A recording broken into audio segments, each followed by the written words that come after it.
Hello and welcome to Who Are You? This is a reasonably well done sci-fi watchcast hosted by two former strangers now friends who are currently watching 2004's Battlestar Galactica. I'm Xhafer.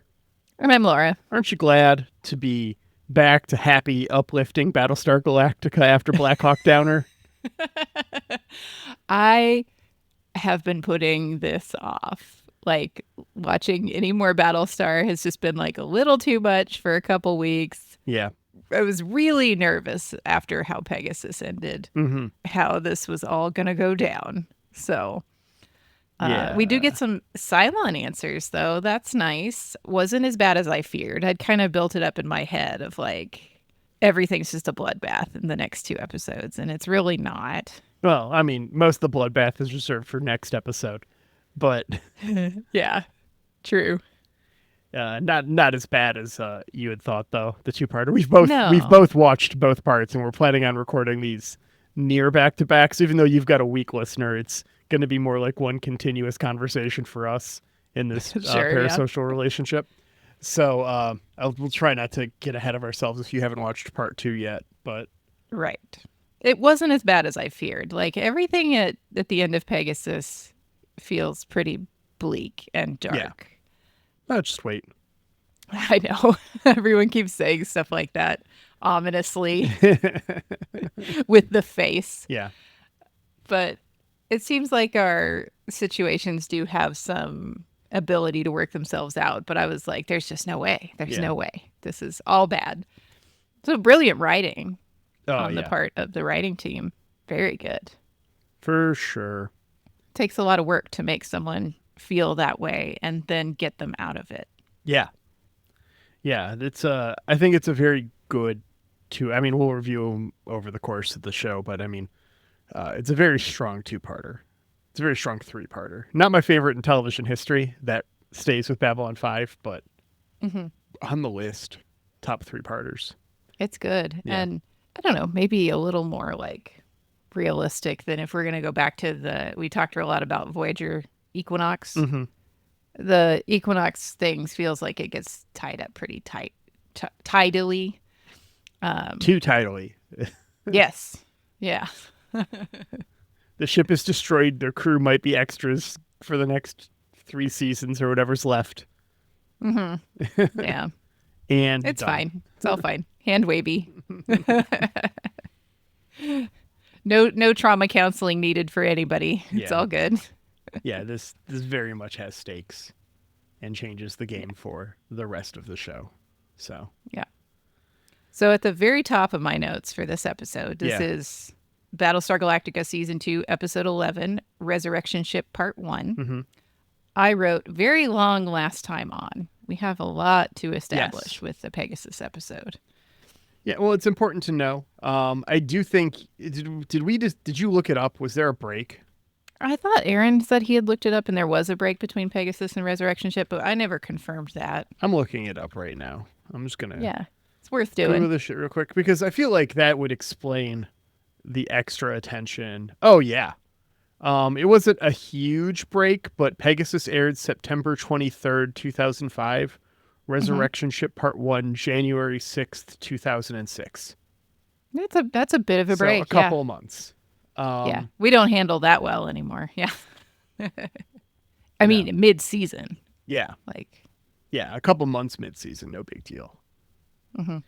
now you have to drop it all for me streaming like within 3 weeks or I lose my mind. Yeah. Did you see what they're doing with the last season of Stranger Things? Uh-uh. It's being spread out over it's not like episodic weekly, but they've managed to, I don't know how many episodes there are. They may be spreading it out over more weeks than there are episodes. But it's like we're dropping like this chunk of the season on this day, and then this chunk of the season on this day, and then on this day the penultimate episode, and on this day the finale. Wow. Over That's a mixed months. methods approach. Yeah. They're just trying anything. But yeah, we pick up right where we left off. Sol suggesting getting the big guns turned on Pegasus. While Starbuck is being sneaky in the Cylon fleet, she uses her GoPro to get some action shots. Yeah, she's got the Blackbird out there. Yeah. Neither ship is willing to fire first here between Pegasus and Galactica. Some fucking discipline. Must be nice. the fighters are dancing around each other. The recon mission is recalled to help Kane's mission to kill Bill Adama. Yeah, the Vipers all like flying around each other, just doing this weird game of dancing chicken is really stressful. It's so stressful. I was waiting for one of them to hit another one of them on accident. Yeah, just because like we don't even have to have our guns blazing to be a danger to each other when we're all flying in close quarters. It's the worst form of bumper carts. And Lee is out there with his CAG. Yeah. They were going to go on the recon mission, is that right? Yes. That's why they're out and about? Yeah, they were about to do the recon mission, and that Starbuck is actually doing. Yeah. Lee had sent doing Starbuck right. to do the recon mission on the DL. And then Lee and what's his name? Spicer or something. Some guy. Yeah, some guy. Who fucking cares? But yeah, he immediately relieves Lee of duty. Yeah. Yeah. But he sticks him in the back where he's still got a computer that he still has access to. Yeah. He just starts texting Kara. He like, guess where I am? LOL.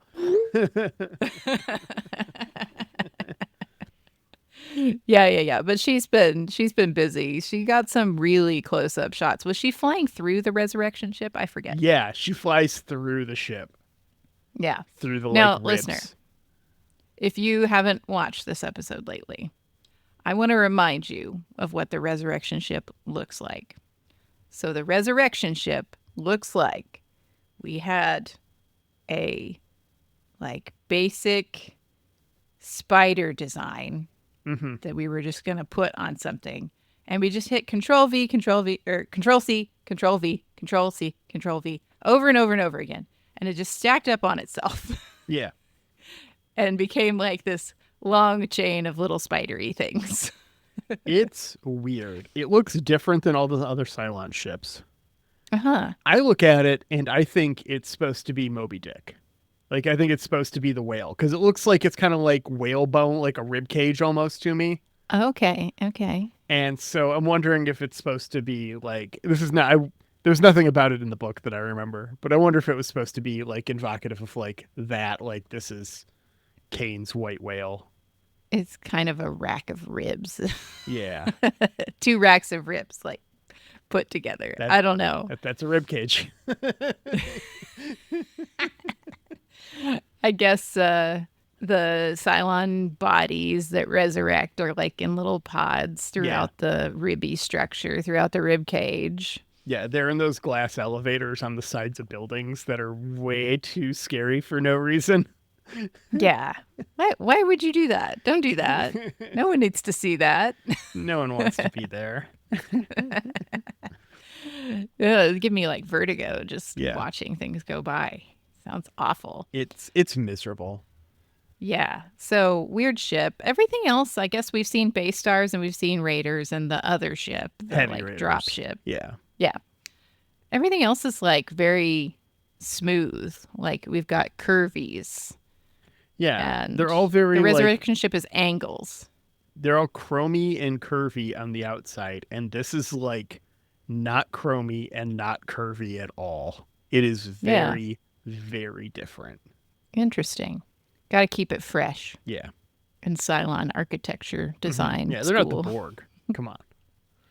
Yeah. Yeah. Cubes. Let's make it weird. Let's make one of them a circle.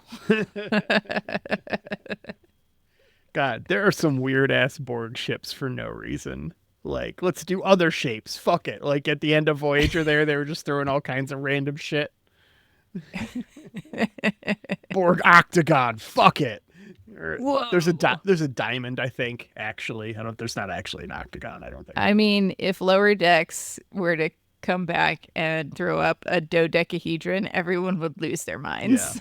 It's like, we've got the leftover thing from 7 days. That's off the air. We just Borgify this and throw it on TV somehow. Save a couple bucks. I just made like 2 listeners' days.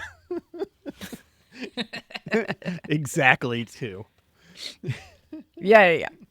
Okay, so all of this mess gets broken up by Dratus contact. Yeah. Unknown Dratus. Yep. It's got to be a Cylon Raider Of course. because what else could it be? And nobody remembers. I think the only person that mentions like that the Blackbird is gone, we have what's the new chief's name? Pegasus Chief. Well, he's Galactica Chief now. Laird. Well, yeah. But he came from Pegasus. Yes. You know what I mean. Yeah. Laird, I think, mentions like, oh, hey, the Blackbird's not here. Somebody mentions it. Yeah. And then, oh, it's not a Cylon Raider at all. Yeah, she turns her helmet on so that they can know who she is. And she's all like, hey, we're all friendlies here. Let's be friendly, please. And Ty and Adama actually like they're thanking the gods for Starbuck and her crazy ass shit. Right, like crazy ass bullshit. Finally, once it's in our favor for real, just completely. Starbuck sends her GoPro footage over to Kane, who loves the sick kick flip or whatever people use those things for because they make Blair Witch look like it was shot on a Steadicam. Perverts, right? That's who buys GoPros. I don't know what else you did. I bought a GoPro. What are they for? But it was when we were going scuba diving. Yeah, okay. Well, not scuba. We were going snorkeling. But yeah, I wanted to get snorkel pictures with my GoPro. Okay. That was my goal. Yeah. All right. It's a tiny camera that you could just put anywhere, and I'm just all like, what use does this have? I'm just peeping on some sea turtles, bro. You didn't get those sea turtles permission to be filmed. Oh, that's true. That's true. Next time I'll go down with a little clipboard. Yeah. Yeah. Get some waivers signed 100%. Little waivers. Ask if they want to be guests on the podcast. Fuck it. Yeah, why not? Kane agrees to stand down and meet on Colonial 1 to talk it out, while the footage Starbee's brought back is CSI enhanced to reveal a block of sixes. Just naked, facing out into space. Yeah. Weird choices. Weird elevator. So weird. Just like, put them on the inside. They're the precious cargo, right? Like, are these like the ones that you care about less? The ones that you resurrect in the worst case scenario? Like, maybe they have to be on the outside in order to pick up the signals, you know, like when one dies and is like beaming itself back. Like if they're too far in the ship, they're just not going to make it. Also, I want to bitch about something right now. I don't remember if this comes up later, but wouldn't you like instantly know all of the Cylons now? We should. I guess maybe they're implying that this is just like a ship full of sixes. I don't know. Well, yeah, it's like you would think you would be like, at the very least, you get one that you don't know about. You would think that if this ship is following the fleet, it should have every body of the Cylons in the fleet on it, right? Every Cylon who's in the fleet would be on this thing, and you might not bother with if there were Cylons that were not in the fleet. Like, what's his name back on Caprica? Jonas? Yeah, if we have no Simons. That's in the it. fleet. Yeah, then whatever. Simon doesn't need to be on board. But, like, maybe that's what six is like. They know six, so they just put all the sixes on the outside. I don't think it's ever addressed. I don't remember it being addressed. And it's definitely not addressed in part 1 or part 2 after they... Correct, And I'm just like... This is such a fucking glaring plot hole to me where it's just like, you figure you'd at least get one. Yeah. Who's this person? We don't know who this is. That somebody looking at those pictures might say, hey, before we go totally destroy this, somebody needs to try to get pictures of the rest of them. Well, she got up in there so close. It's like she took so many photos. You're going to tell me that there's nothing in there? They could only enhance the one to show sixes. She had her thumb over the lens for like half of it.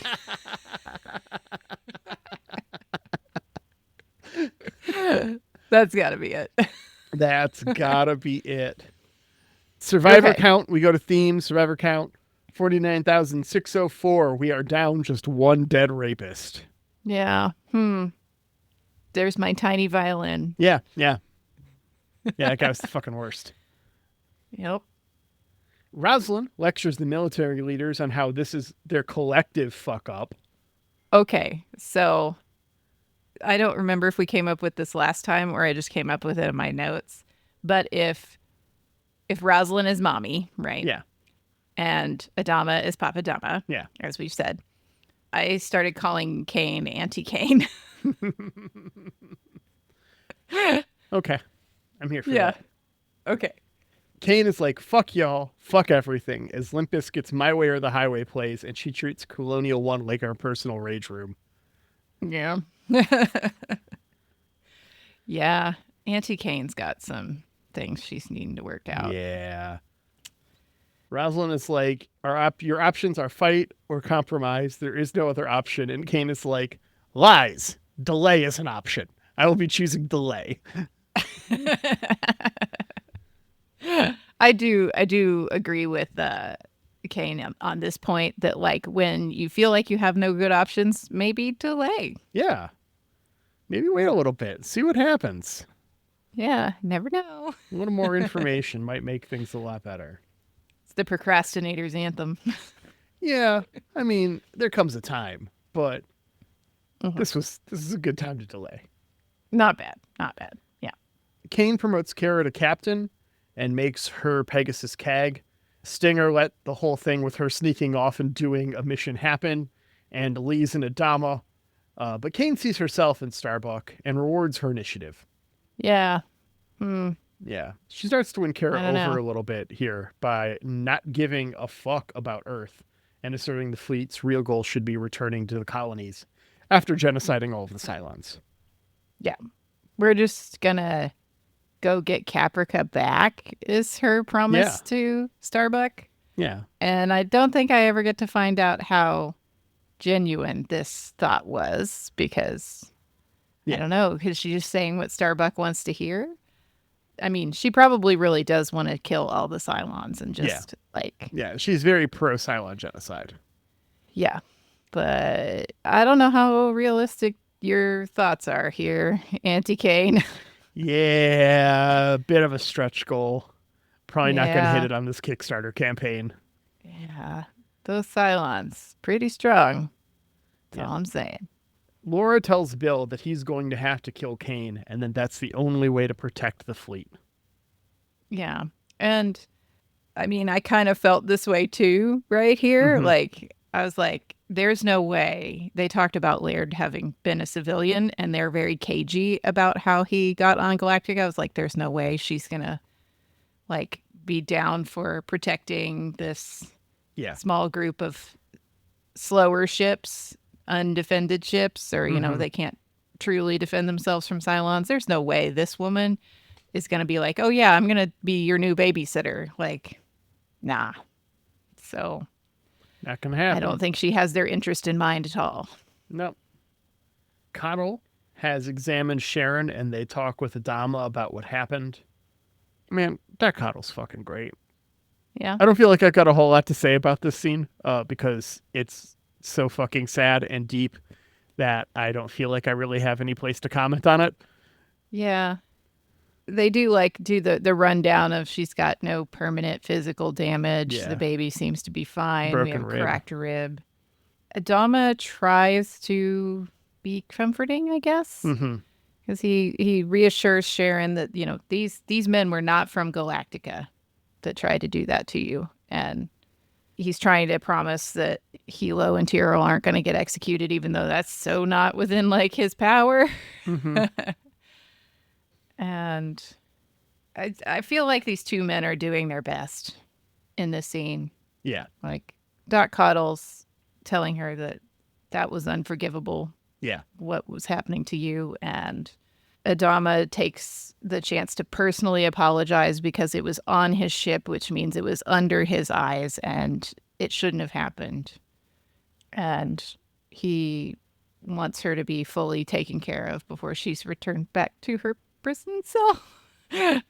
So all kind of weird, but I feel like they're doing their best under some gosh dang weird circumstances that they don't know how to navigate. Yeah. It's shitty.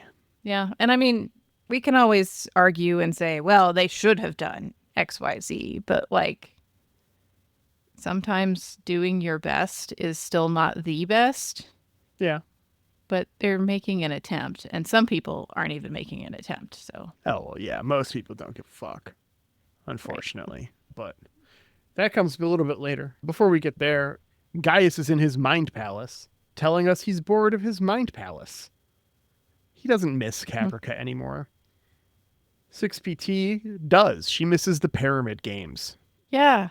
Weird. I have a logistics question. Because they Okay. make the pyramid games sound like this is like a soccer or football type thing, right? Yeah, that's what I was assuming. We have seen a regulation pyramid court, and it is Uh-huh. a third of the size of a tennis court. I guess it would. So that was a regulation size court? That's Starbuck. That, That Starbuck calls it a regulation court hmm.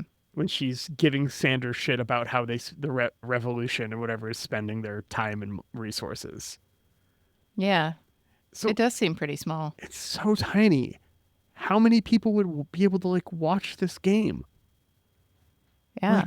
Because they're talking about it like it's this huge crowd, but if it's that tiny, you're fitting what, Yeah. a third of a basketball game audience in there? Uh-huh.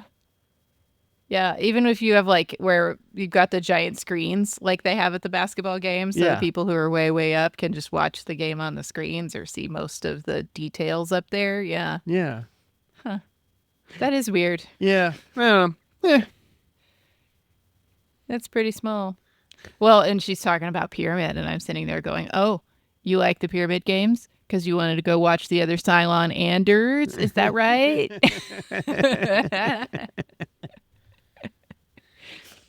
We cut back to reality to find him in Gina's cell as Kane rolls in. She kicks Gina before Baltar is girl. like, what the fuck? And then Gina starts to beg him for death.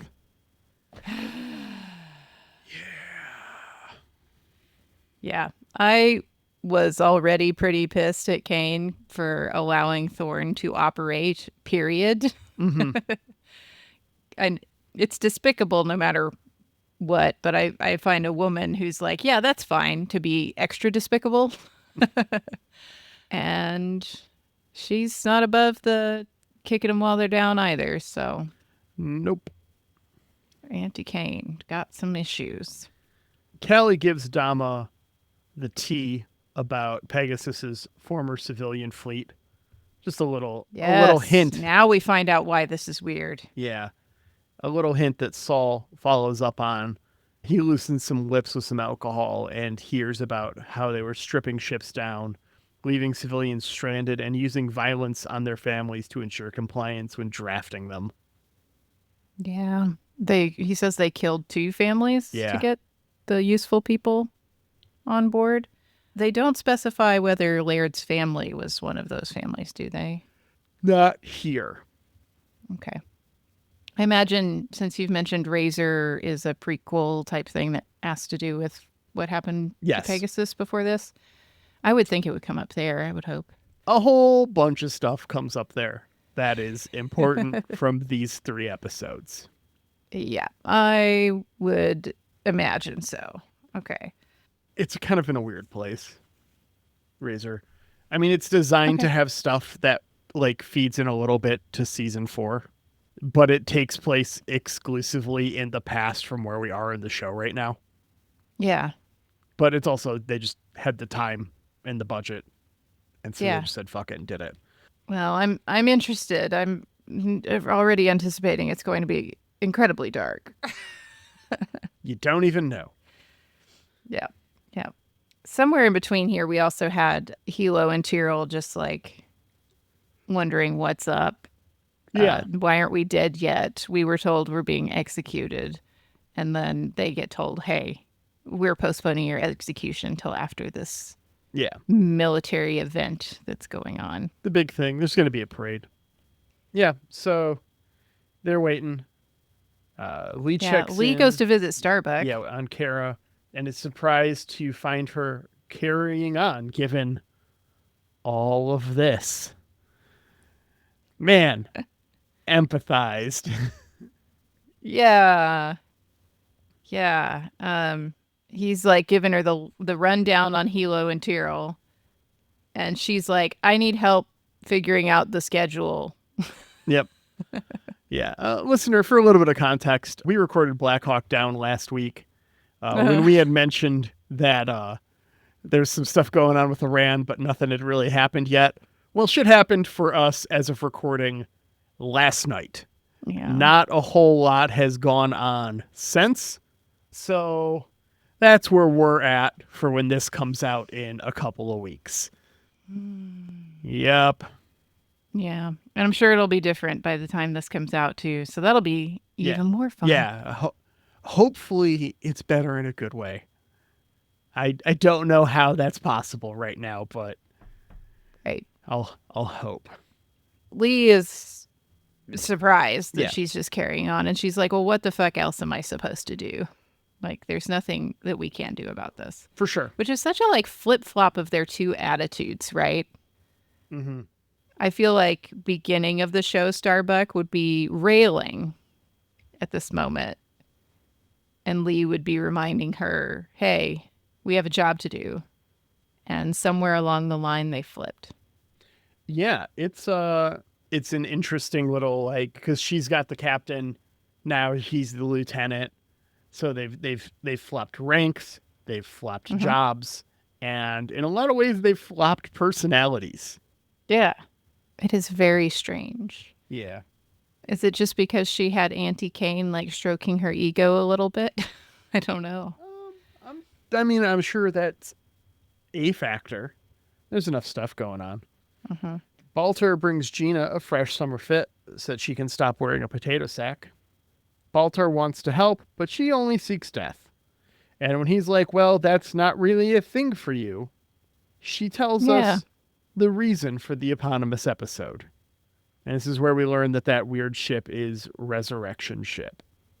Yeah. This is where we upload back to when we die and we get our new bodies. Yep. So he also asked her if she knew she was a Cylon plant. Yeah. When she was in there because, Boomer didn't know that she was a Cylon plant.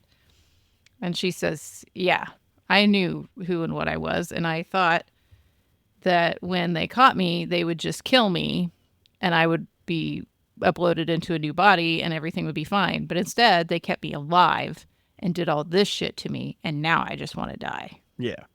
But if you don't destroy that ship, I'm just going to upload into a new body, having experienced all the things I've experienced, knowing all the things that I know, and I don't want to.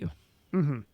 Kane, Starbucks, and Baltar discuss and are even more intent on targeting that big old ship now. Yeah. They think that maybe the Cylons will stop chasing us if they don't have this ship. Mm-hmm. Because it would be too much work. But Gaius, oof. Yeah. This isn't going to make the 6 in his head very happy. Just wait. Bill goes to see Laura and shares what Saul and Callie had heard about Kane. She reaffirms that Kane is dangerous to his life and must be stopped. Now, almost every other time she's talked about the danger before, it has been the fleet is in danger, the crew is in danger, the flotilla is in danger. This time it is very poignantly, Bill, you are in danger. She is going to try and kill you. Which is a notable turn of language for Laura, someone who's normally very particular about what she says. Yeah. Yeah. She's focused on the needs of the many, but now she's focused on the needs of the Bill. Yeah. Oh, and throughout this, like Rosalind is in her bathrobe in this scene. Like she is extremely unwell. Yeah. And Adama asks if he can get her anything because he's being very sweet to Mom, Rosalind, Mommy. Yeah. And she says, a new body from the resurrection ship. And that just like made me sure that Rosalind is a Cylon. Yeah, just, one of those super tiny blondes, please. Make me one of those. Yeah, no, I was like, oh, she's probably a Cylon. I just think she is. And I don't know, because she supposedly got like weeks to days left at this it's point. not good. Yeah. And we're not going to lose her, I think. I think this is going to resolve somehow. So This feels very Cylon. Tyrell and Hilo are just like talking about their girlfriend in the cell while they're hanging out. Yeah, they talk about their past and their future. You know, Chief is all like, I thought I was over. I was not over. I need to be over this. And Hilo's all like, man, I question shit all the time. I'm in love with a fucking robot. So, yeah, it's a weird place, dude. Yeah. And Hilo's like, I know I can't let go, but you should definitely let go if you can, because this sucks. Yeah. The commander and admiral both spend time at their desks figuring out how they are going to handle after the attack. Starbees takes everyone over their plan.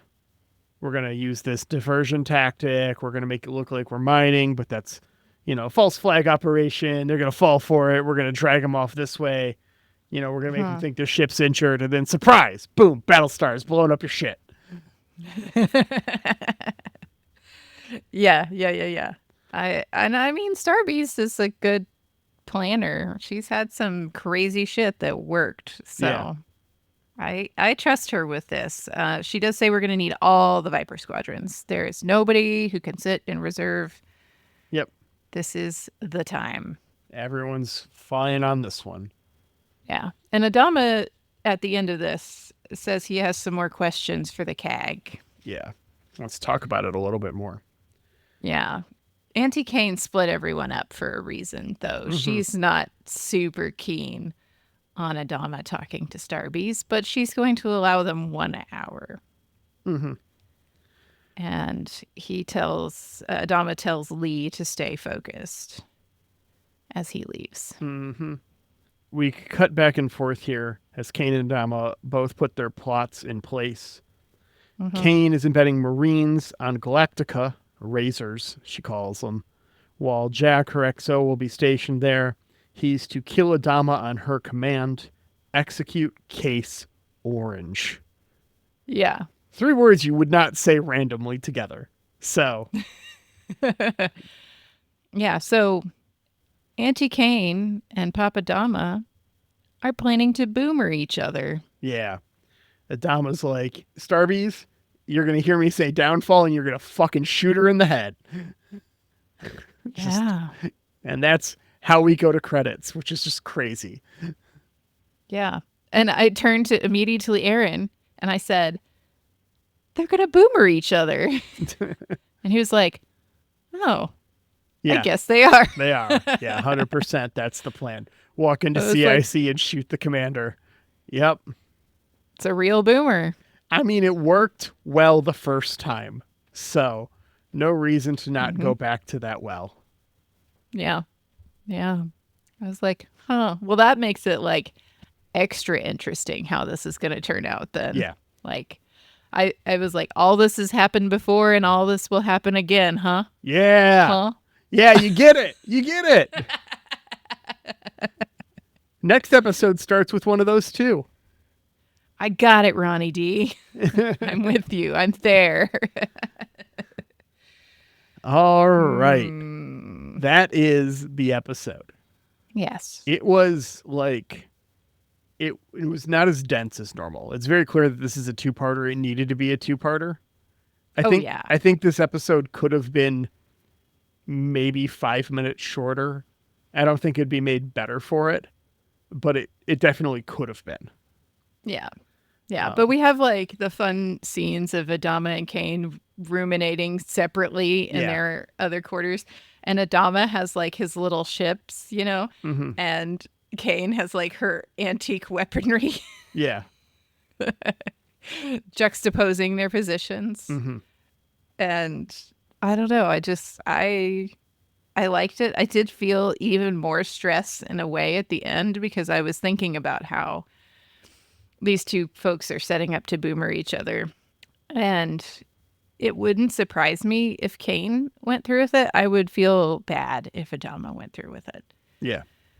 Because, like, literally, that's exactly what happened to you, guy. Like, and then you going and inflicting that upon someone else would not feel good, right? Like, Yeah. So somehow I was more stressed at the end of this episode, wanting Adama not to like lower himself in that way. Because Daddy Adama makes mistakes and he's allowed to be a human, but like that would be a pretty big one. Yes, it would. Yeah. Well, so that's it. Very suspenseful. We're to be continued. Before we start talking about the next episode, we got to rate this one on a scale of 1 to 12 colonies. Where are you at? Oh, gosh. I feel like I give everything a 10. This is like grade inflated viewing. I'm a very generous first-time viewer, I think. I mean, you're enraptured right now. The show does that. That's why it's one of the greatest shows of all time. Yeah. On almost any list. So I really wondered this last episode that I watched why like it never hit my radar before this. Like, I mean, Aaron had watched it and we talked about it and he encouraged me that it was a good show, but like none of my other sci-fi friends really like pushed it at me. And maybe part of it's the darkness of it. Like, it's not one that I can see myself or many people just watching over and over and over again. Like, you could put Star Trek on a loop and you could watch a Star Trek every day and feel fine and happy and maybe even like encouraged and better about yourself. Yeah. I don't think you could just watch a Battlestar. Most people cannot just watch a Battlestar Galactica every day and feel great and happy and fine. No, I don't think they can, nor should they. Yeah. Like the ones that, I mean, if you're out there and that's you, you're strong, but I'm not there. Like, yeah. I mean, it's a lot of show. There's a lot going on. It's good. And I got to give this a 10. Like I'm pretty impressed with it. I am appropriately suspensed. Yeah. And I didn't even think about the thing. They glossed over the thing that like we should have seen more than just 6 in that damn ship. Like, until you said it, I was like, oh, that seems legit, you know? Where the fuck are the other Cylons? How can we see one and none of the other ones? It does not make any sense. You know what? It would be cool if like, I understand why they can't do this, but if like the Cylon bodies were just like blank and then like once the Cylon personality uploaded, then they started growing their hair or whatever, you know? Yeah, not in the 2005's budget. Yeah. That's for the reboot. Quite possibly. When we get the rebooted reboot. I would 100% expect that, actually. That'd be a thing that you do very easily these days. Yeah. I really like this episode. I think this is one of the stronger ones this season. A lot of my problems with season 1 was that everything moved too fast and it did not have the breathing room to tell the story that it needed to tell. That is not what happens here. We get the breathing room to tell the story that we want to tell, and I'm here for it, and I love it. 11 out of 12. Yeah, I mean, when you think about it, Pegasus to end of Resurrection Ship Part 2, how many days even is that? Like, so Pegasus is probably a day and a half. Okay. You know, from the Thorn getting killed to Lee showing up and talking to Tyrell and Hilo about a third of the way through this episode. So like the last third of Pegasus through the first third of this is under 2 hours. Wow. Because their trial was immediate and they said they were going to be executed in an hour. And then they're like, yeah, it's been almost 2. Yeah. Right. So we're not dead yet. This is weird. From the phone call, basically, to now has been maybe an hour and a half. So yeah. That said, the next episode does jump back 48 hours to start where this one ends. That's true. So the next one takes place over 2 days. Like 3 days, probably 3.5. But we'll talk about that next week when we're talking about Battlestar Galactica Season 2, Episode 12, Resurrection Ship, Part D.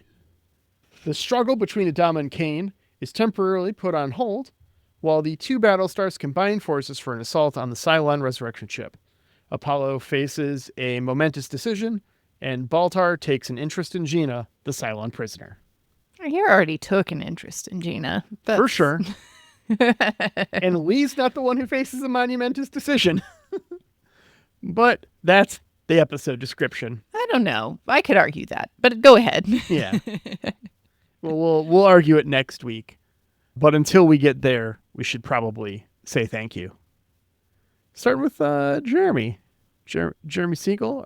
Are you the Jeremy Siegel 42 from jeremysiegel42.bandcamp.com? I believe you are. Thank you so much for our theme music. We appreciate the hell out of it. You can find more of Jeremy's work on streaming services as Nuclear Jaguar. Hey, did you know? Dropped today. New Nuclear Jaguar. I did not, actually. I missed that. Yeah. 3 hours ago, so I don't blame you. Oh, you were man. busy this morning. I was taking notes or I was at the work pride thing. Yeah. Okay. Yeah. 3 hours ago. Go get it. Let's go. And thanks to Angry Duck Time Machine on Instagram for our podcast artwork. Aaron, thanks so much for editing this podcast. We appreciate the hell out of you, making us funnier, making us listenable, and making sure we release on time. Best in the biz. Thanks so much. And always cutting out the section that we say needs cut out. I wouldn't know. Yeah. And hey, if you enjoyed Resurrection Ship and you want to talk about it, please get in our Discord, or you can always review the podcast. That wouldn't hurt either. Yeah, we 5-star reviews only, those. please. 1-star reviews, keep it to yourself. Channeling that Vic energy. All right. Well, we'll see you next week, Internet. Bye.